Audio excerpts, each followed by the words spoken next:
New Zealand's Prime Minister has welcomed the social media declaration at the G20 summit. Spearheaded by Scott Morrison, the agreement puts new pressure on social media companies to halt the spread of extremist material online. Jacinda Ardern says it sends a strong message to social media giants. Following the March attack on two mosques in Christchurch, which was live-streamed on Facebook, Scott Morrison felt compelled to act. We cannot allow these new tools to become deadly in the hands as weapons of terrorists.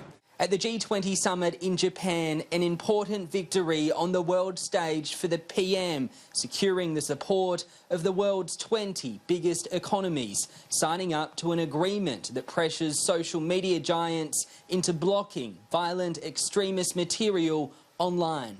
I think it was the most practical thing that, as cousins of New Zealand, that we could do. And it's an act welcomed by Scott Morrison's Kiwi counterpart. Really only just further adds more momentum to the work we're trying to do, and hopefully will also be a message to social media companies that leaders are worried about these issues, are calling for action, and they can only expect the work to continue.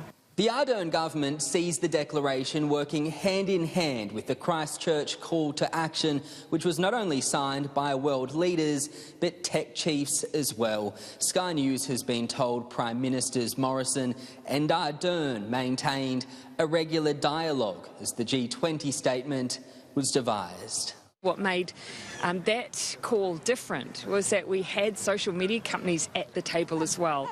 They're the ones we're ultimately trying to drive change out of, and that's where we will see meaningful difference. Just having more leaders come on board to support that just helps that work. The United States did not sign up to the Christchurch call because of free speech concerns, but it did endorse the G20 agreement, which puts pressure on social media companies to lift their standards after a compromise was reached over the wording of the document. Of course, there was acknowledgement from the United States of what was trying to be achieved by the Christchurch call.